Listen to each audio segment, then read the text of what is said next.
Buenos días. ¿Se me escucha fuerte y claro?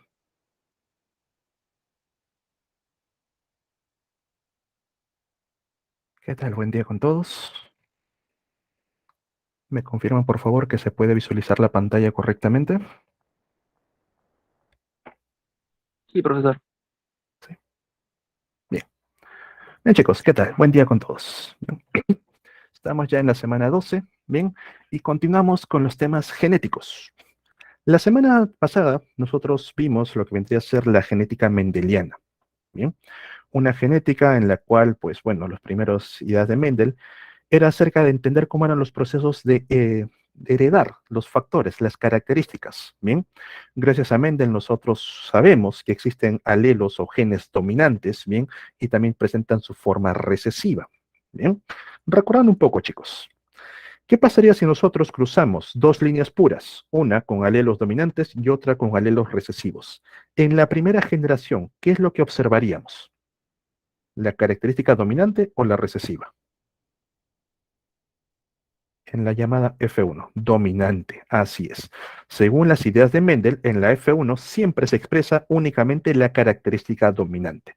Y si nosotros cruzamos a esta F1 para obtener la F2, ¿en qué proporción se obtiene dominantes contra recesivos?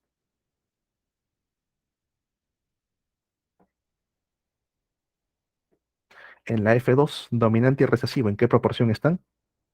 De 3 a 1. Bien, van de 3 a 1.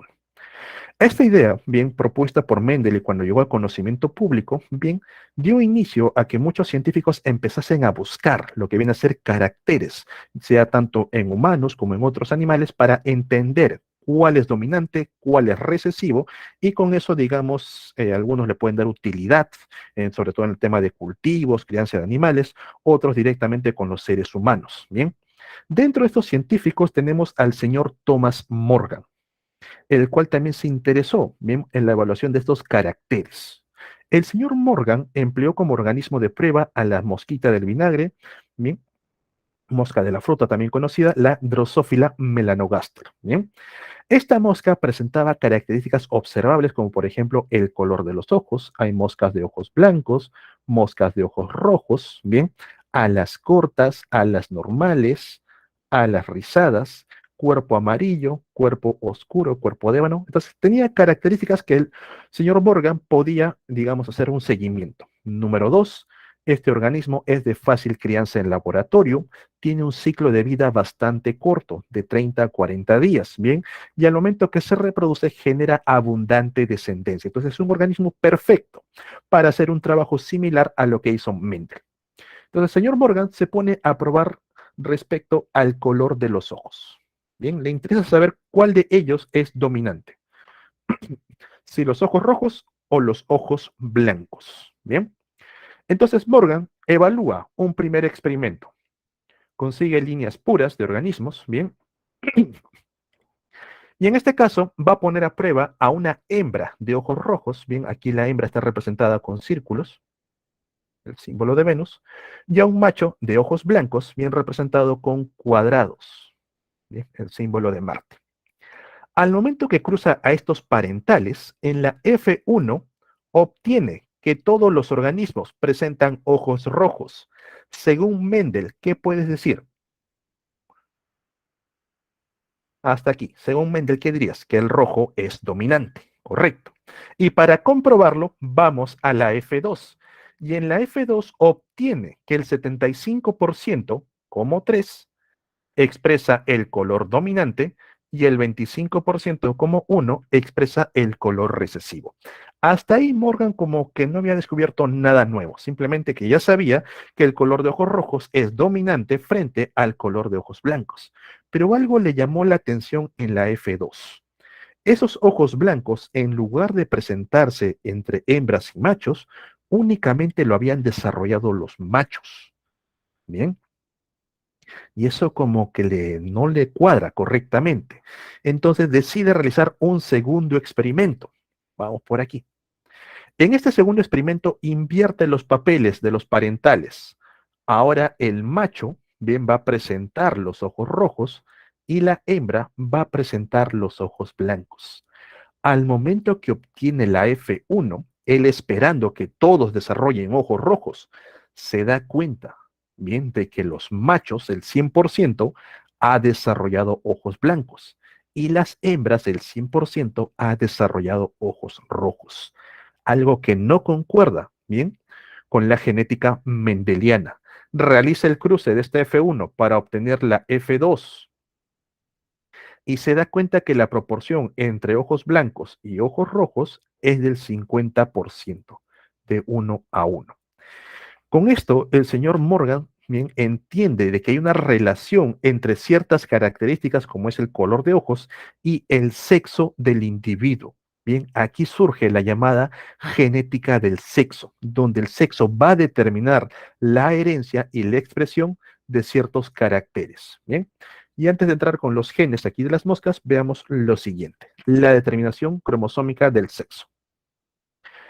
Ya es bien sabido por nosotros, bien, que la parte sexual se determina en los genes, bien, eso hace más de unos 50, 60 años no se conocía correctamente y sobre todo le echaban la culpa a la mujer, bien, si es que no le daba por ahí un hijo varón, bien, para que sea el heredero.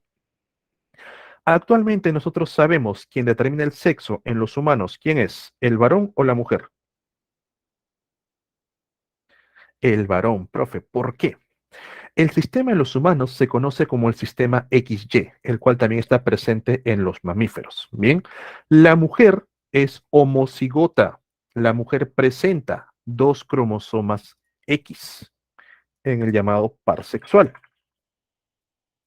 El varón, en cambio, presenta un cromosoma X, un cromosoma Y. El varón es heterocigoto.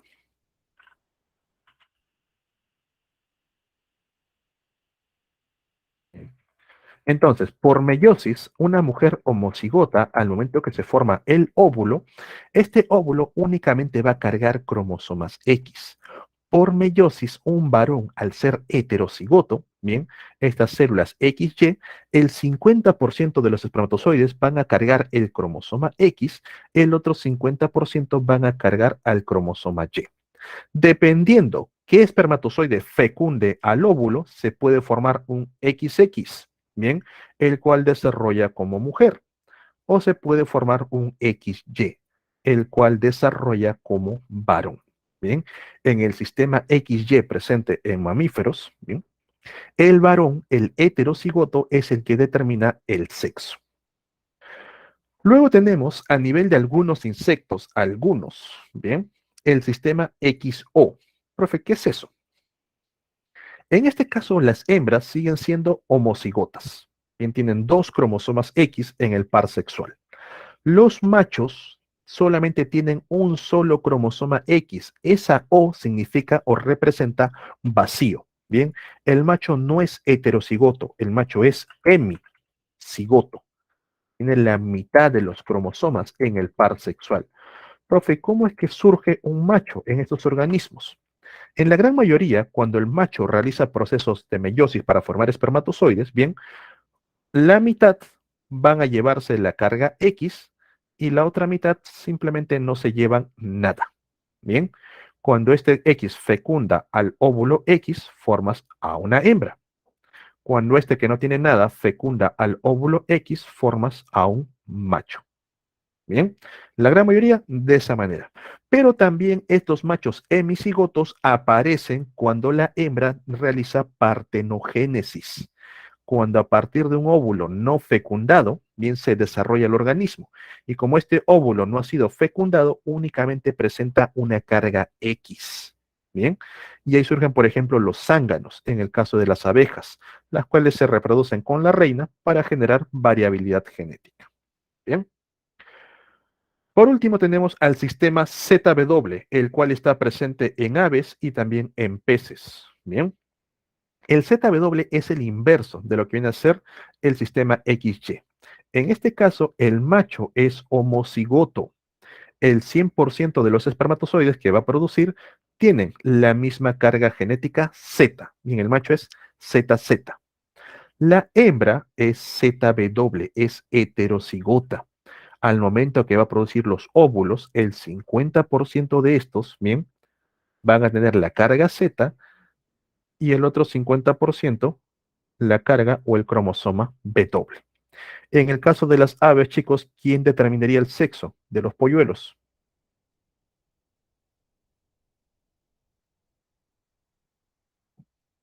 En el caso de las aves, la hembra, la gallina. Así es. Bien. Ok, entonces, conociendo esto, regresamos a lo que viene a ser Morgan. Bien. En el caso de las moscas que trabajó Morgan, estas moscas también trabajan con el sistema XY, donde las hembras van a ser XX y los machos van a ser XY. Bien. Chicos, como les mencioné en la clase anterior, los problemas de genética no son difíciles, bien, no son nada extraños, sino que son trabajosos, están hechos para que pierdas tiempo, con lo cual tú tienes que saber ciertos tips que te van a permitir ganar ese tiempo.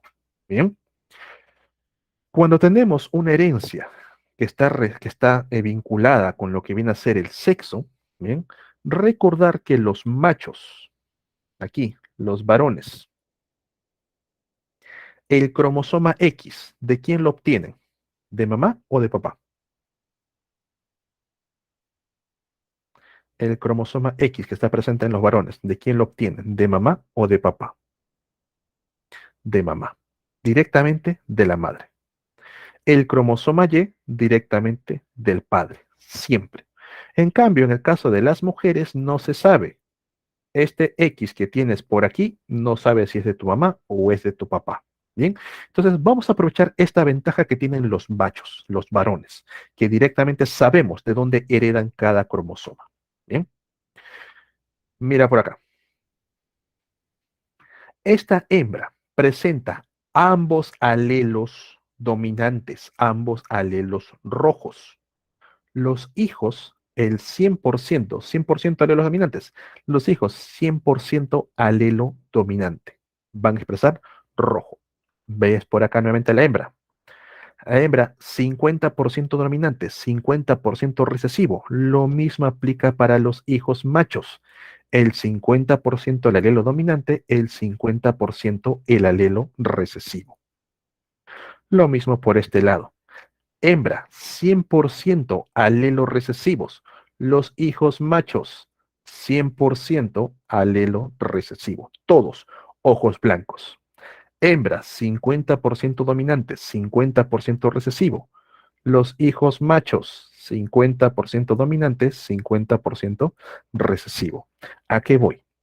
Si ustedes encuentran un problema donde te ponen características que presentan los hijos varones, no pierdas tiempo analizando la línea paterna.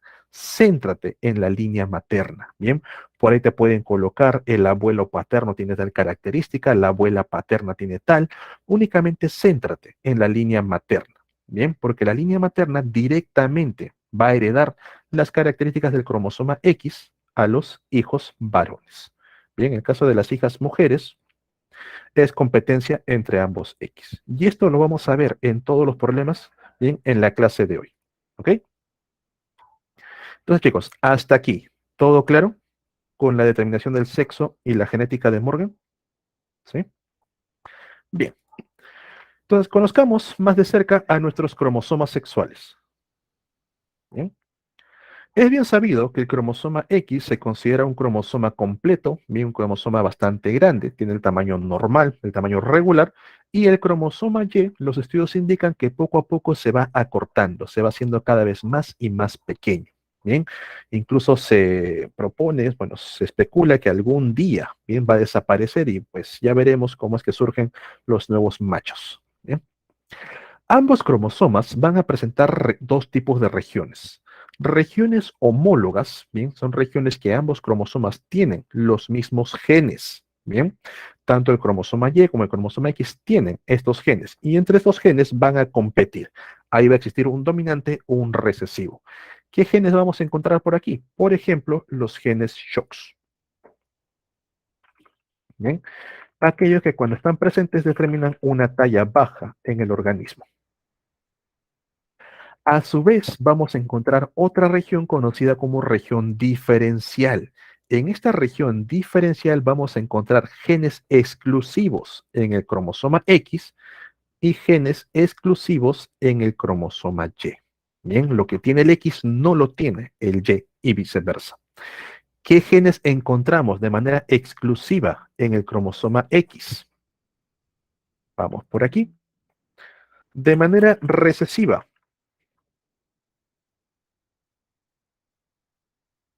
Para que entre. Ahí está. Los genes causantes de hemofilia, los genes causantes de daltonismo, los genes causantes de la ceguera nocturna, la distrofia muscular de Duchenne. ¿Bien?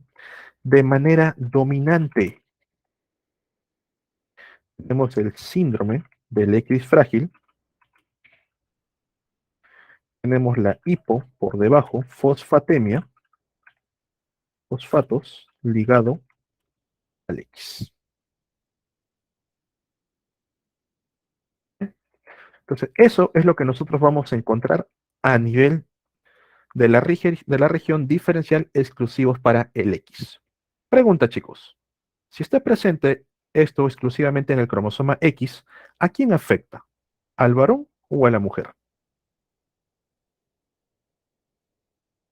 ¿Quién puede padecer de esto? ¿El varón o la mujer?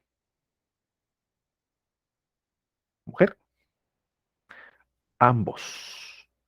Tanto varón como mujer presentan cromosomas X. La mujer tiene dos cromosomas X, bien, entre ellos van a competir. El varón solamente presenta uno, y con lo cual también puede padecer de estas enfermedades. Bien, muy distinto a los genes exclusivos en el cromosoma Y. Bien, en el cromosoma Y no hay genes dominantes ni recesivos, porque el Y no compite contra nadie. El X puede competir contra otro X, y ahí se va a determinar cuál es dominante, cuál es recesivo. El Y no. En el Y directamente tenemos genes. ¿Bien? Número uno, tenemos a los genes SRY. ¿Qué son los genes SRY? Son los genes que determinan las características masculinas, son los genes que permiten que desarrolles como varón. Te explico. Todos nosotros, a nivel del desarrollo embrionario, cuando estábamos en el útero de mamá, bien en las primeras semanas de desarrollo, todos, absolutamente todos, desarrollamos como hembras, desarrollamos como mujeres, bien, hasta que por ahí en la semana 6, 4, 6, no recuerdo cuál, se activa el cromosoma Y, activa a los genes SRY y desarrollas como varón. Bien, en lugar de formar ovarios, en lugar de formar un útero, vas a formar testículos. Bien, lo que viene a ser la uretra se junta con lo que vendría a ser el clítoris y forman al pene. Bien, son los semejantes, son los homólogos entre ambos. De ahí, chicos, que hay personas en las cuales los genes SRY no se activaron nunca. Bien, tenían los genes alterados o simplemente el cromosoma Y no se activa. Si esta persona no activa a los genes SRY, ¿cómo se desarrolla? Fenotípicamente, ¿cómo se ve? ¿Como varón o como mujer?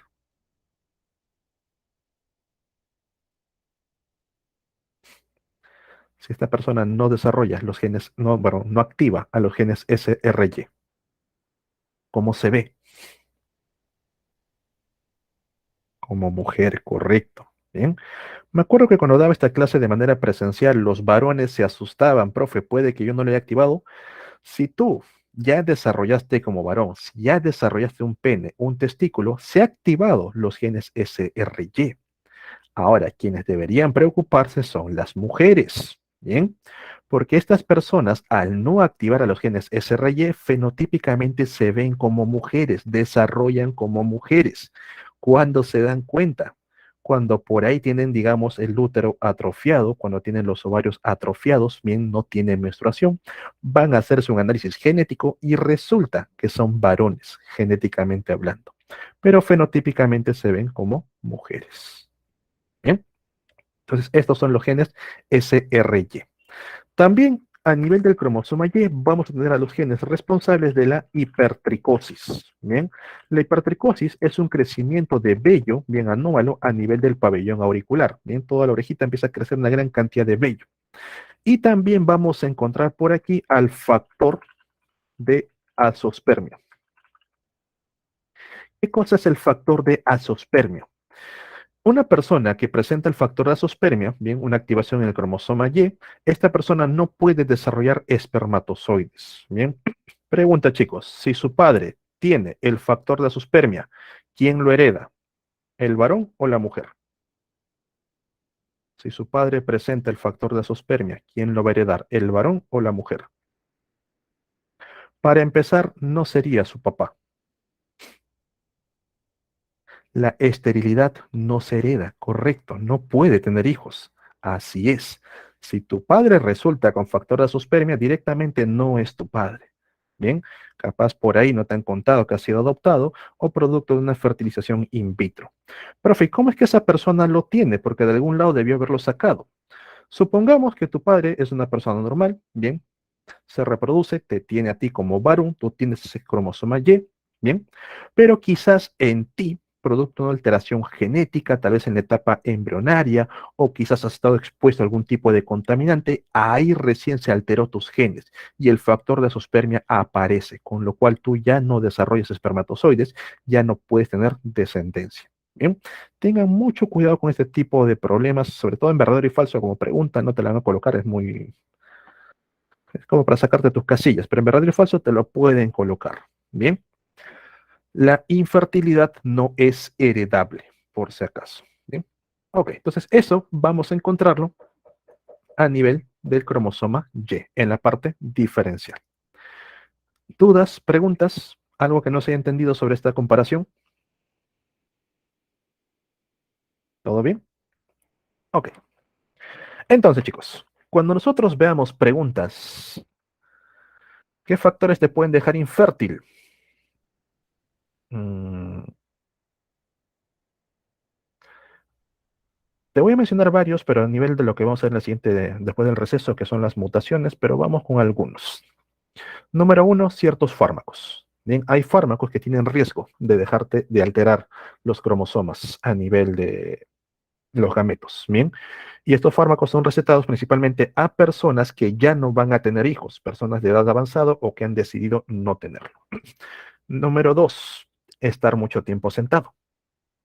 Estar mucho tiempo sentado o tener la laptop algo caliente sobre las piernas en los varones, bien, daña fuertemente a los testículos, con lo cual la producción de espermatozoides ya no se lleva adecuadamente. Bien, pero eso no es un daño genético, es un daño ya funcional.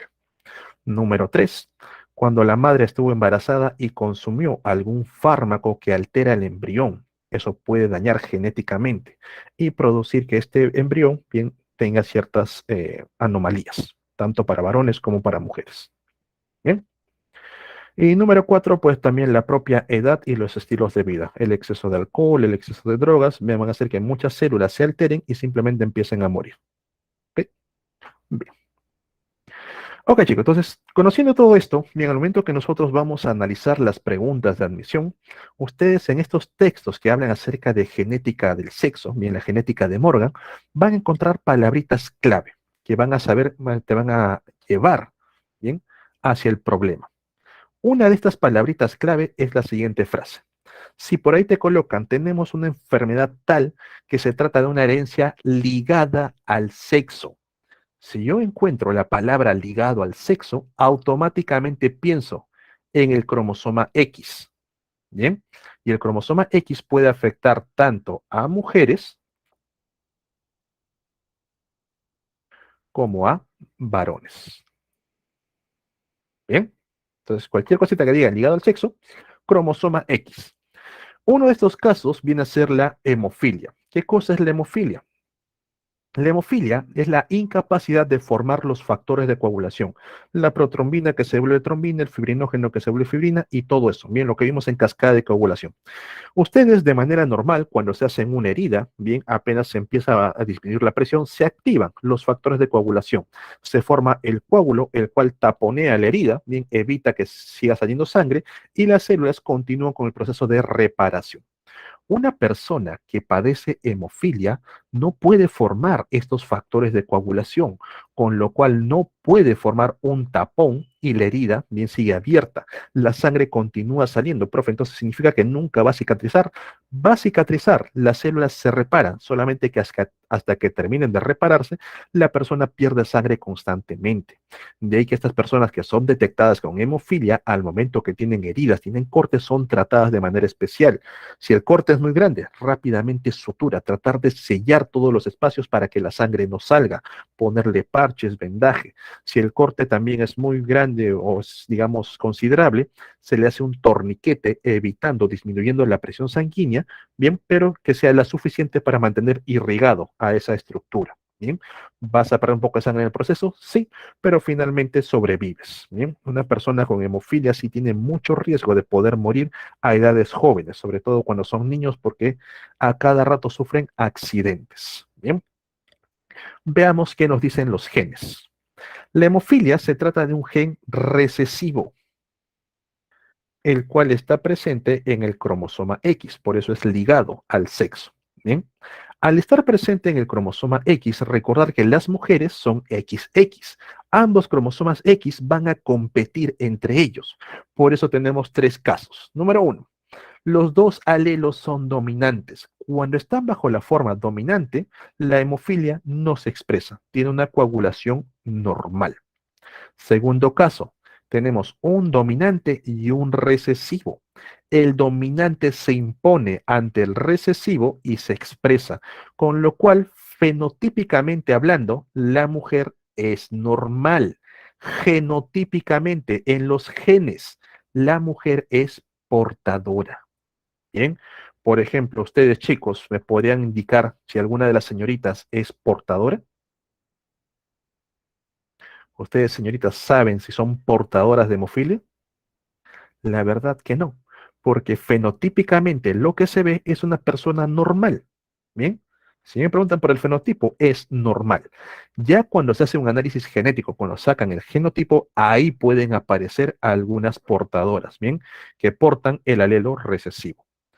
Cuando ambos alelos son recesivos, ahí sí, bien, es la única forma en la que se expresa un gen recesivo en homocigosis recesiva, con lo cual la persona desarrolla la hemofilia. Probabilidad de que una mujer padezca hemofilia, 1 de 3, un tercio. Bien. En el caso de los varones, como solamente presentan un cromosoma X, este cromosoma X no compite con nadie. Entonces, el cromosoma X, si tiene el alelo dominante, un varón completamente normal. Si tiene el alelo recesivo, un varón hemofílico. Bien, aquí no hay un caso portador. Posibilidad de que lo padezcan, el 50%. Bien, un medio, un 50% frente a un 33%. Los casos de hemofilia más detallados fueron aquellos que surgieron en la familia imperial rusa, bien en la dinastía de los zares, donde gran cantidad de los herederos, los varones, fallecieron en edades juveniles debido a la hemofilia. Bien, en el caso de las mujeres, muchas también lo, digamos, llegaron a padecerlo, pero eran menos en comparación con los varones, ya que la gran mayoría simplemente resultaron portadoras. Y como en estas familias es costumbre bien casarse entre primos, entre familiares, porque mantienen de la misma clase social, el factor de hemofilia se asentó bastante bien en los herederos. ¿Ok? ¿Todo claro respecto a la hemofilia? ¿Alguna duda, alguna consulta? ¿Todo bien? Ok. De igual manera, bien, también como otra enfermedad ligada al sexo, otra herencia como parte del sexo, bien, cromosoma X, tenemos al daltonismo. El daltonismo también es una alteración genética donde las personas a nivel de la retina no pueden producir correctamente ciertos pigmentos que nos ayudan a recepcionar diversos colores. Bien. A diferencia de la hemofilia, el daltonismo no es mortal, no te va a llevar a que mueras, bien, la hemofilia sí, pero sí te va, digamos, a complicar un poco el estilo de vida. Una persona que no tiene daltonismo, bien, una persona con visión normal, puede diferenciar las tonalidades, puede diferenciar los colores. Bien, por ejemplo, aquí los globos. Tenemos un globo de color verde, un globo, bueno, de color rojo y un globo de color rosado por aquí. Bien. Pero una persona con daltonismo difícilmente va a poder diferenciar estos colores. Por ejemplo, aquí lo ve de un color amarillo. Aquí también se ve un amarillo, pero más opaco, y aquí lo está viendo de un color grisáceo. Bien. Las personas con daltonismo, la mayoría de ellas no se da cuenta que padece daltonismo hasta que tiene ciertas edades, sobre todo las edades juveniles, porque son las edades con las que más compartes con otras personas. Entonces por ahí te dicen, oye, pásame por ahí el vaso rojo y le traes un vaso amarillo. Y la persona como que te mira extraño, te he pedido el vaso rojo y tú aseguras que eso es rojo. Todos forman un círculo alrededor tuyo y empiezan a sospechar de que no puedes diferenciar los colores y recién ahí caes en cuenta de que padeces daltonismo. Bien, no te asustes. Actualmente tenemos métodos, bien, que ayudan a estas personas daltónicas a poder diferenciar ciertos colores. Hay unos lentes especiales de acuerdo al tipo de daltonismo y al grado de daltonismo que presenta. Bien, son de diferente grado, son de diferente tipo, van a poder, digamos, diferenciar distintos tipos de colores. Si tú tienes sospechas de que puedas padecer daltonismo, hay unas pruebas, no recuerdo el nombre del japonés, pero sí has visto ese tipo de pruebas, donde te colocan unos circulitos, bien, donde hay un número dibujado también con circulitos, por ejemplo, un 1, y que está encerrado en una gran cantidad de circulitos y todos ellos de distintos colores. Bien, entonces a ti te piden indicar cuál es el número que se encuentra. De acuerdo a tus respuestas, te pueden indicar si tienes o no tienes daltonismo y qué tipo y qué grado de daltonismo. Bien. Las personas daltónicas tienen una vida normal, salvo ciertas excepciones, como por ejemplo el hecho de no poder, son grados, como te digo, pueden ser colores primarios, secundarios y también de distintos grados, ¿bien? Las personas daltónicas no pueden sacar carnet de conducir. ¿Por qué? Porque no pueden diferenciar el color rojo, sobre todo. Bien, van a tener problemas en el semáforo, el verde con el rojo. Y más allá de eso, profe, porque yo me aprendo que el de arriba es verde, el de abajo es rojo. Por ejemplo, nosotros somos muy susceptibles al color rojo. Bien, cuando el rojo se enciende es una alarma que te llama la atención. Por eso que cuando un carro frena, las luces rojas se encienden y ya la persona que está detrás frena automáticamente. Los letreros, las señales de alarma también están en fondos rojos. Una persona con daltonismo para el color rojo no va a poder detectar fácilmente este cambio de color, con lo cual su reacción va a ser más lenta. Bien, salvo estas excepciones, el resto de su vida es completamente normal. Bien. Ok.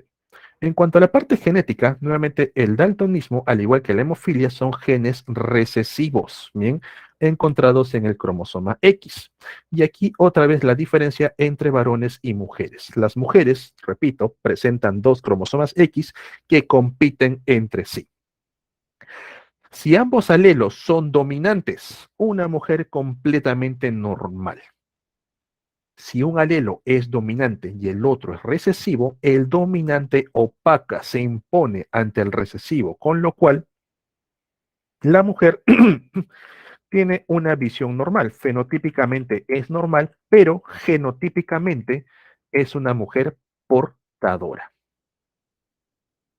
Bien.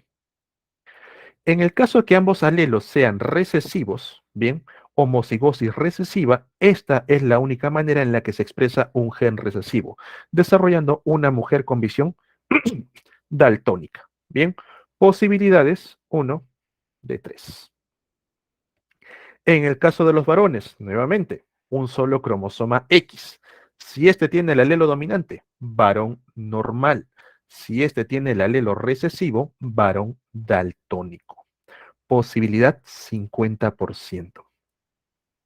Carácter ginándrico. Bien. Directamente para las mujeres. ¿Por qué, profe? Porque acuérdate que el cromosoma X de los varones, ¿de quién se lo hereda?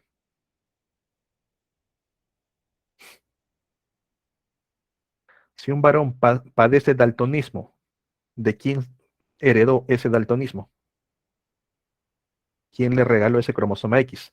La madre, correcto. Bien. Por eso que principalmente se vincula como una herencia materna. Bien.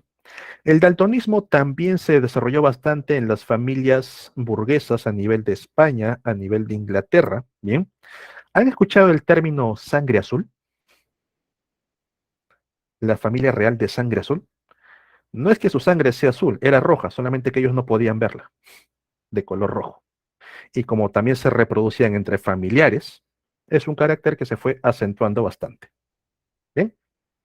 Cuando vean este tema acerca de daltonismo y de lo que viene a ser hemofilia, van a ver que muchos de los ejemplos se van con las familias reales europeas.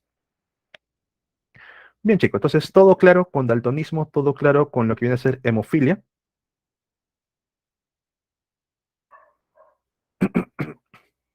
¿Sí? Bien, veamos algunos ejemplos, bien, y aprovechemos los conocimientos, perdón, que hemos obtenido hasta ahora. Vean, para daltonismo, primer caso, ambos daltónicos, papá daltónico, mamá daltónica. ¿Qué te dije acerca de las madres? Las madres directamente, como se trata del cromosoma X, determinan a la herencia masculina. Si mamá es 100% daltónica, ambos alelos daltónicos, el 100% de los hijos varones va a padecer daltonismo. Todos. Bien. En el caso de las hijas es competencia entre el X de papá con el X de mamá, pero como todos son daltónicos, las hijas también lo padecen. Veamos el segundo caso. Papá normal, mamá daltónica. Otra vez, la madre 100% alelos daltónicos, 100% de los hijos varones daltónicos. En el caso de las hijas, competencia, pero te doy un dato. Si el padre no padece la enfermedad, ninguna de las hijas lo va a tener. Este alelo dominante se impone contra los recesivos de mamá. Ninguna de las hijas padece daltonismo, pero son portadoras. Veamos el tercer caso. Padre daltónico, madre visión normal, pero portadora. La madre es 50-50, 50% alelo dominante, 50% alelo recesivo. Los hijos también van a ser igual, los hijos varones, 50% el alelo dominante, que no lo han dibujado por aquí, y 50% el alelo recesivo. La mitad de los hijos varones lo va a padecer. ¿Gracias a quién? A mamá. En el caso de las hijas, competencia entre ambos. Bien. El 50% lo padece porque adquiere los dos recesivos, bien de mamá y de papá, mientras que el otro 50% no lo desarrolla, bien, porque tiene el dominante de mamá que se impone al recesivo de papá. Bien. Último caso, papá, normal, mamá, portadora. Sin ver el cuadrito, ¿cómo son las hijas? Fenotípicamente hablando. Sin ver el cuadrito, ¿cómo son las hijas? Si el padre tiene visión normal. Si papá tiene todo normal, las hijas son normales. ¿Bien? Gracias al alelo dominante de papá, este se impone contra el recesivo de mamá. Y en el caso que hay otro dominante, pues dominante, no pasa nada. Bien, ninguna de las hijas desarrolla daltonismo. La madre es 50% daltónica, condenó al 50% de los hijos varones que van a desarrollar daltonismo. Y el otro 50% no lo desarrolla. Bien, en breves palabras, la madre condenando a los hijos, el padre salvando a las hijas. Chicos, de esa manera puede ahorrarse bastante tiempo, de acuerdo al tipo de pregunta, de acuerdo por dónde va. Bien, analizando bien a la línea materna para determinar las características de los hijos varones y viendo si el padre tiene un alelo dominante, ninguna de las hijas lo va a desarrollar. A lo mucho pueden ser portadoras. ¿Bien? Veamos casos para hemofilia, que básicamente es lo mismo. Madre portadora, padre normal. Pregunta, ¿las hijas desarrollan o no la enfermedad? Sin ver el cuadrito.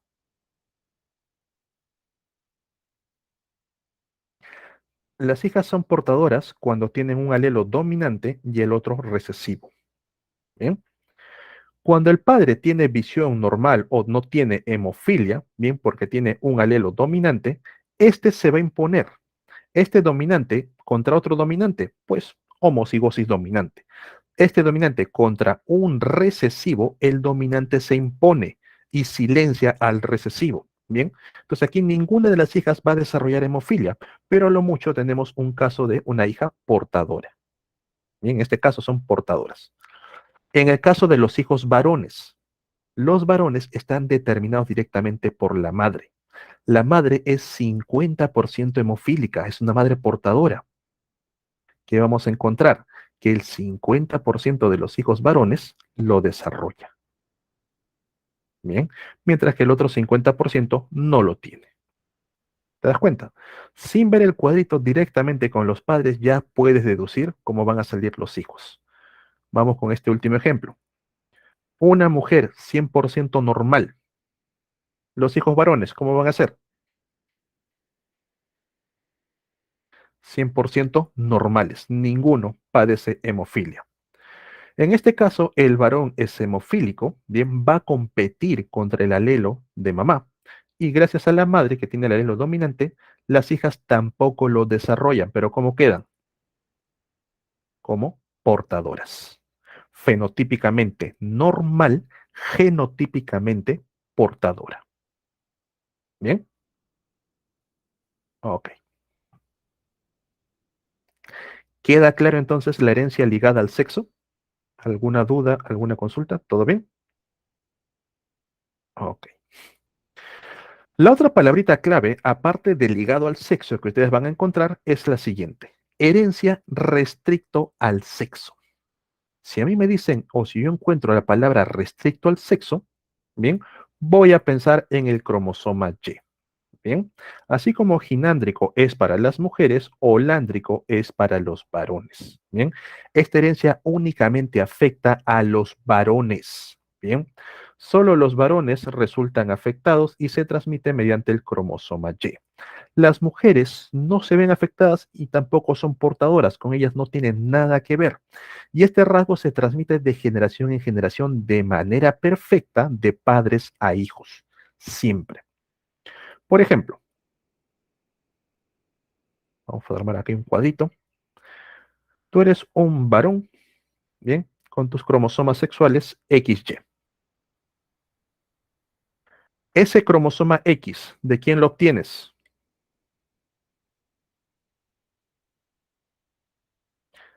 Como que no se sabe. De mamá. El cromosoma X lo obtienes de mamá. El papá no te va a dar un cromosoma X a un varón. Ese cromosoma Y, ¿quién te lo da? Tu padre. En los varones es muy fácil conocer la línea. Bien. Y aquí llenamos con lo que falta. Entonces tu madre XX, tu padre XY. En el caso de tu padre, ese cromosoma X, ¿quién se lo dio? ¿Tu abuelo o tu abuela?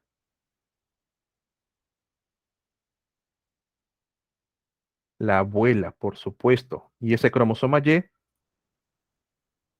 tu abuelo. Bien. Y llenamos los espacios con lo que falta. Aquí está la abuela, aquí está el abuelo.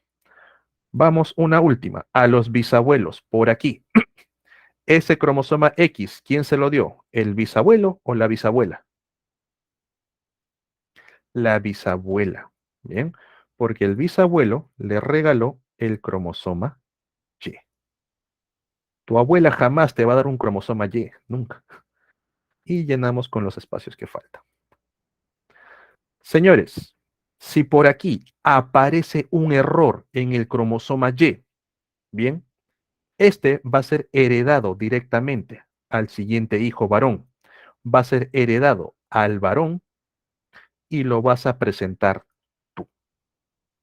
La línea del cromosoma Y es una línea entre padres e hijos de manera perfecta. Tú como varón, bien, tienes el mismo cromosoma Y que tiene tu padre, que es el mismo que tiene tu abuelo, que es el mismo que tiene tu bisabuelo, tatarabuelo y toda la línea paterna hasta el hombre de las cavernas.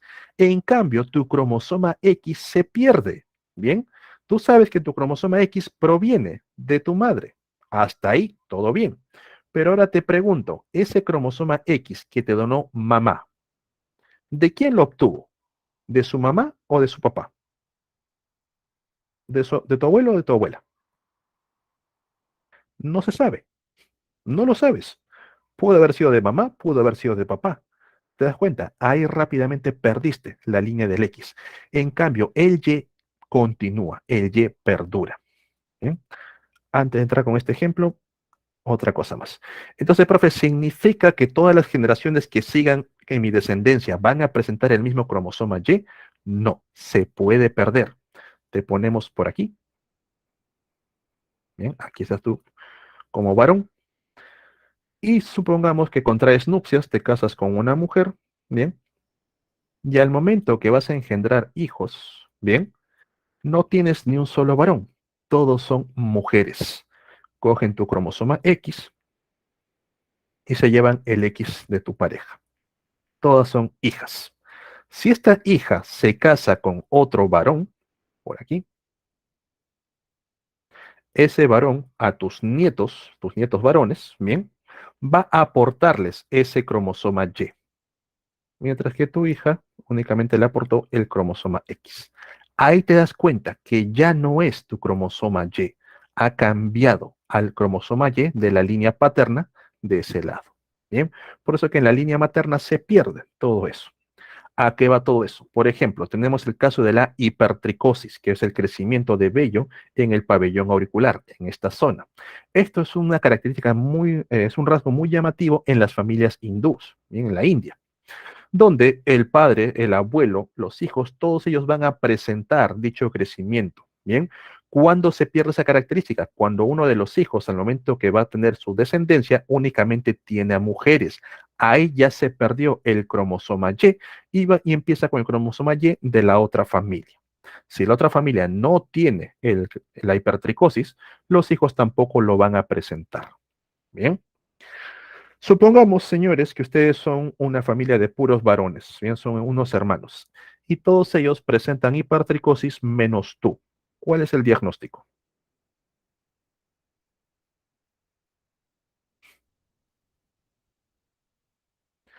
Si todos tus hermanos tienen hipertricosis menos tú, eres adoptado. En el peor de los casos, de otro papá. Bien, correcto. Así es. Entonces, si hay una característica que está presente en el cromosoma Y, todos los varones lo deben presentar en una línea perfecta. Bien, todos ellos lo van a presentar. Las mujeres jamás lo van a desarrollar. Bien, y recalcando el caso, a ver si se acuerdan. Si una mujer desarrolla hipertricosis, ¿cuál es el diagnóstico?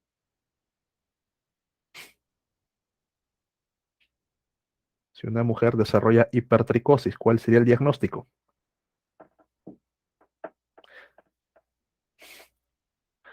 Una mujer no puede, simplemente no es mujer, correcto, no es mujer. Los genes SRY no se activaron, por eso es que fenotípicamente se ve como mujer. Bien, no puede tener hipertricosis porque eso es estricto de cromosoma Y. Por eso se llama así, herencia restricta al sexo. Bien, ¿todo claro por aquí? ¿Alguna duda, alguna consulta con este tipo de herencia?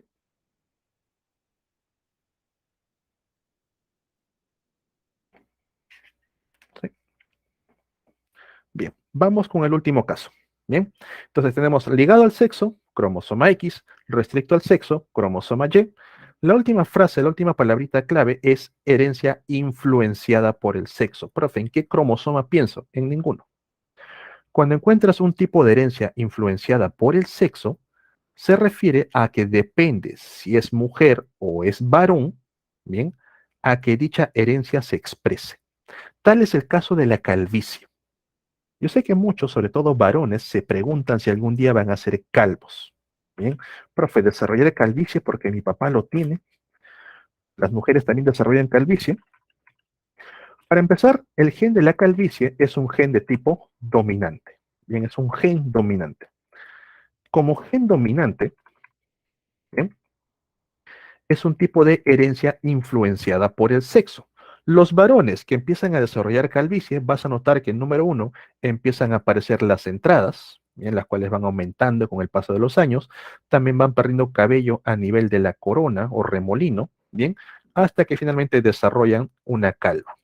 En el mejor de los casos te queda todavía cabello en los costados, pero normalmente pierden todo el cabello. Bien. Las mujeres también pueden ser calvas, solamente que en ellas no aparecen entradas, no aparecen estas coronas, sino que poco a poco van disminuyendo la cantidad de cabello. Vas a ver que poco a poco tiene menos cabello hasta que ya se marca bastante la ausencia de cabello. ¿Bien? Las mujeres también pueden desarrollar calvicie. Veamos los genotipos. Es un gen dominante. Cuando está presente de manera homocigota dominante, tanto varones como mujeres desarrollan calvicie. ambos son calvos. Cuando está presente de manera recesiva, homocigosis recesiva, ni varón ni mujer desarrolla calvicie. Bien, la diferencia surge con el heterocigoto.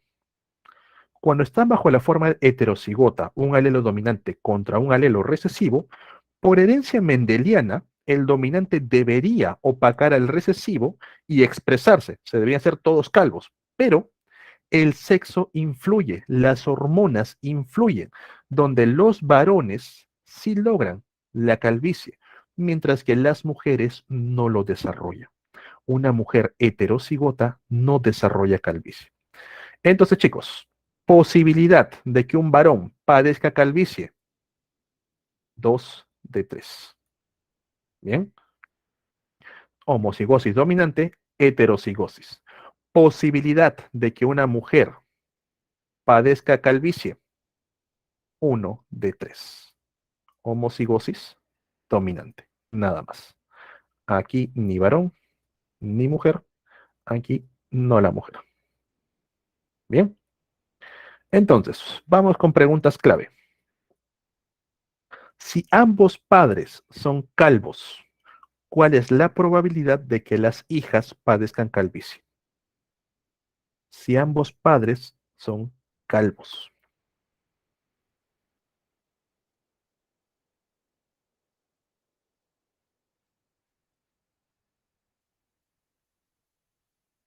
Si la mamá es calva, la única forma en la que una mujer sea calva, homocigosis dominante.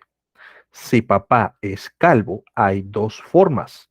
También en homocigosis dominante, con lo cual todos los hijos son homocigotos dominantes y todos padecen calvicie. Pero también tienes la probabilidad de que el padre sea heterocigoto. Bien, un heterocigoto masculino también desarrolla calvicie. Y al momento que engendran a los hijos, bien, adquieres el dominante de mamá, el dominante de papá, o también el dominante de mamá con el recesivo de papá. Bien, varones, tiene calvicie, tiene calvicie. Mujeres, tiene calvicie, no lo desarrolla. ¿Cómo lo resuelves ahí si te dan dos posibilidades? Pues fracciones, nada más. El varón de las cinco formas, perdón, de las tres formas que se desarrollan, ¿cuál es la probabilidad de que tenga calvicie? Las tres, 100%. La mujer de las tres formas que se pueden desarrollar, ¿cuál es la probabilidad? 33%. Esto es matemática, nada más. Tienes que considerar los dos casos. Bien. Otro caso. Ambos padres, ninguno desarrolla calvicie. ¿Cuál es la probabilidad de que los hijos varones lo desarrollen? En ambos casos a la vez consideras los tres resultados, este y este, y analizas con los tres. ¿Bien? Así de simple. Si ambos padres no tienen calvicie, repito chicos, para que salgan al receso, ¿cuál es la probabilidad de que los hijos lo desarrollen? Si la madre no es calva, son dos opciones, o es heterocigota o es homocigoto recesivo. Si el padre no es calvo, única opción, homocigosis recesiva. ¿Bien? Si ambos son homocigotos, todos los hijos son homocigotos recesivos. Ninguno desarrolla calvicie. Si son heterocigotos, al momento que haces el cruce te sale algo similar a esto.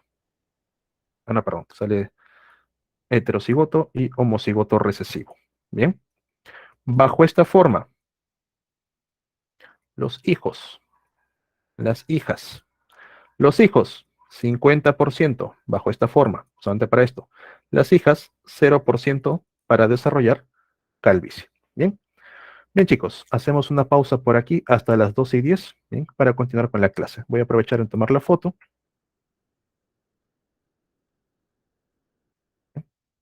12:10, continuamos con la clase. Listo.